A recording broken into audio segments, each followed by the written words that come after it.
Hello, my name is Jamie Delane Watson, and today we're going to be continuing my series from a couple of years ago about shooting a wedding. So we've done the getting ready portion, and now we're going to move on to first looks.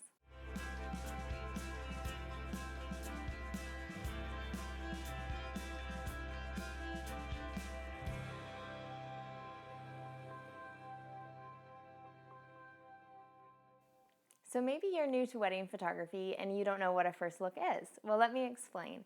It's a moment we set up before the ceremony if a bride and groom choose to do portraits before the ceremony. So we'll have a moment where we recreate that traditional moment where the bride sees her groom and vice versa for the first time.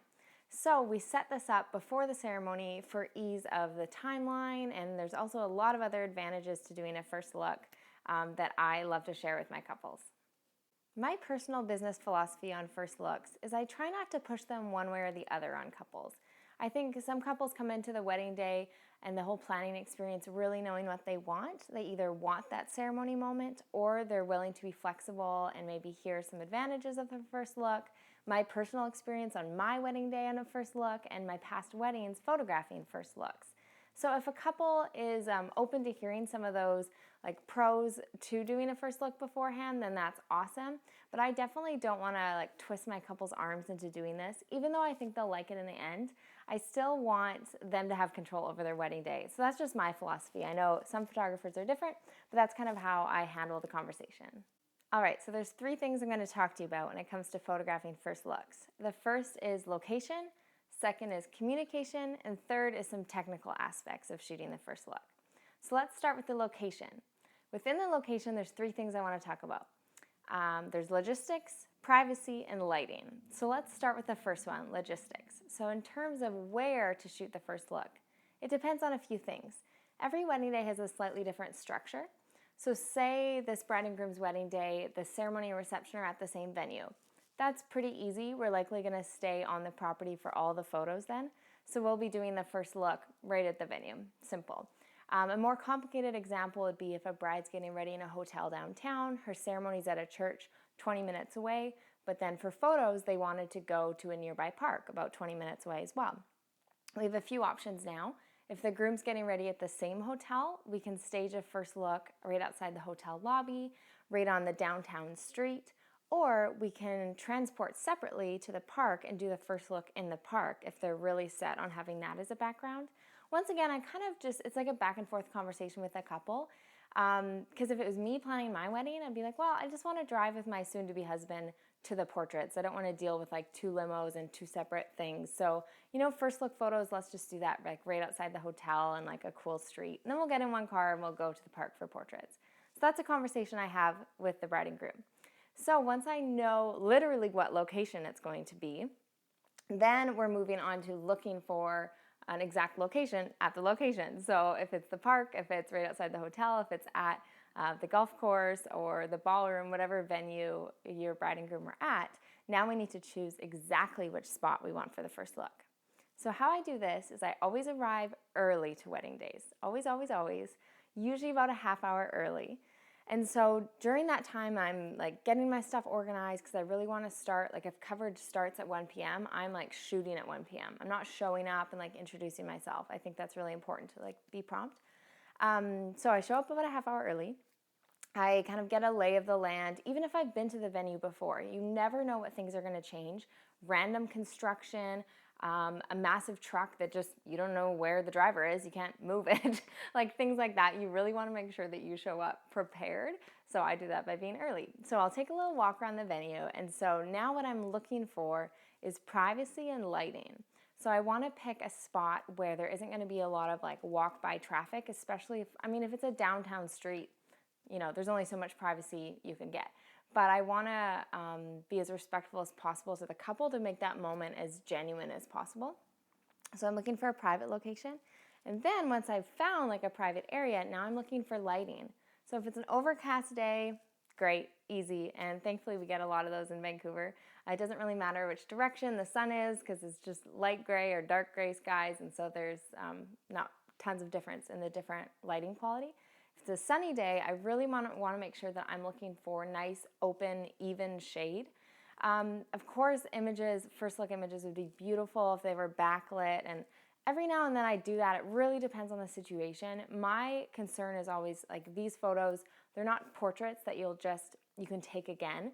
And so although you do your best to explain exactly how the first look is going to go to the couples, you never know if they like accidentally turn the other direction and then now like the sun's really bright in their face. And so I tend to go for like consistency and knowing I'm going to love what I got than like really playing with cool lighting things during that first look moment. I think that's something that you can experiment in portraits. So I'm looking for open shade.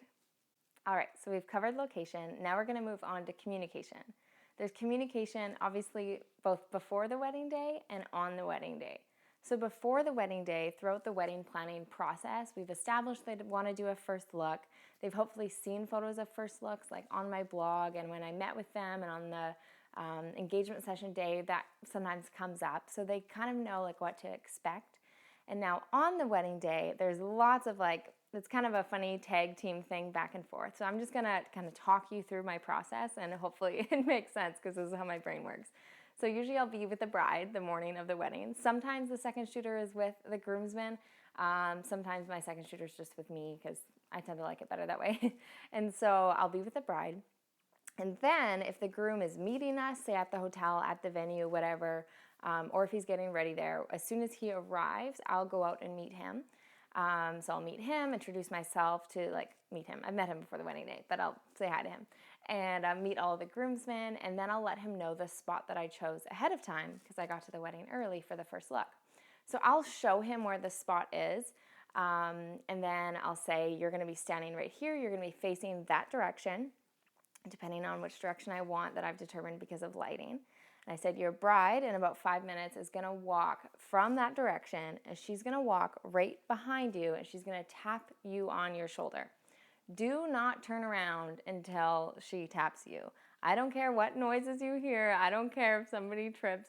Do not turn around. That is like the most important rule. Please don't turn around. And I kind of like overemphasize it, but I always smile while I do it, so it doesn't come across mean. It just comes across as like, this is serious. And they get it. They're really good grooms. So we'll have him facing like a direction that I tell him, explain what's going to happen, and then I usually leave like my second shooter there or a groomsman or whatever, just so he's not like completely standing there alone in a field for 5 minutes because you never know what kind of delays could happen. So I leave him there, I go back to the bride and I explain like, hey, your groom is set up in this spot that I chose. You're gonna come with me right now. Don't worry, his back is turned away from you. There's literally no way he will see you. He will not turn around. I have made him promise that. So then I'll walk with the bride until we're a far enough distance away so I can say like, see, there's your groom right there. You see his back and we're probably like, I don't know how far 100 meters is. Certainly 50 meters away. Well, 100 meters, I don't know. Somewhere in between 50 and 100 meters. Like we can easily see him, but then that gives me time to say to the bride, stop right here. Let me walk in front of the groom now, and then I'll signal to you when you're good to go. So then I'll speed walk in front of the groom. I'll say, hey, she's almost here. Don't turn around. And then that's when I like signal to the bride. And then that's when usually my second shooter will back up to give a bit more space so it's not two photographers up close in their moment, it's just me. And so the bride will start walking and I'm shooting, of course, the whole time, everything. And I've also told the bride specifically which shoulder to tap. It might be hard to visualize unless you actually have a couple in front of you, but when you've chosen, especially if it's a sunny day, like the lighting for a specific reason, it's really important, for example, that like the bride taps this shoulder and then the groom turns this way because my camera is right here. If he was to turn this way, which occasionally, even when you tell them that it's the wrong shoulder, so then you would adapting and just do a little sprint and it's okay. But most of the time, 95% of the time, if you tell them which shoulder to tap, they will listen to that shoulder. So that really helps, and that's a tip that's really important and I found valuable. Where was I? Yes, so then I'm photographing the first look, and I make sure the couple knows beforehand, like, this is not a see each other and then we're done. I said, like, you cannot take too much time. So please, like, talk to one another, kiss, hug, talk about the morning, like, just enjoy that moment. I'll be floating around. I do not say anything. After I signal the bride to come, that's it. Like, I'm not talking until after about like a minute or so, they look at me and my second shooter and they're like, all right, so like, what's next? And we're like, oh, okay, great, let's go do photos. But that's not something I'm like interrupting or directing at all. I just really want them to have that moment. All right, so technical. So we've covered location, communication, and now we're going to talk about the technical aspects. In my bag when I'm shooting a first look, I use a shoot sack. And the lenses I'm all going to mention, I'll put a link to my photo gear list so you can see everything there in greater detail. So I use a shoot sack camera bag that I wear, and in that I will have my 35 millimeter lens and my 50 millimeter lens, 35 1.4 and 50 1.2. I'm usually shooting first looks with my 50, but sometimes 35. I don't know. I just do what feels good. And I'm usually shooting an aperture of around 2.0 or 2.2. Still low enough that it gives it that look and style that I like, but I'm just not brave enough to shoot at 1.4, and I don't really like the look of that. So I find 2 to 2.2 is a really good. Awesome. Well, I think that about covers it. So thank you so much for watching. If you have any questions about this video or ideas for future videos, please comment below. I would love if you would subscribe because that motivates me to create more videos for you.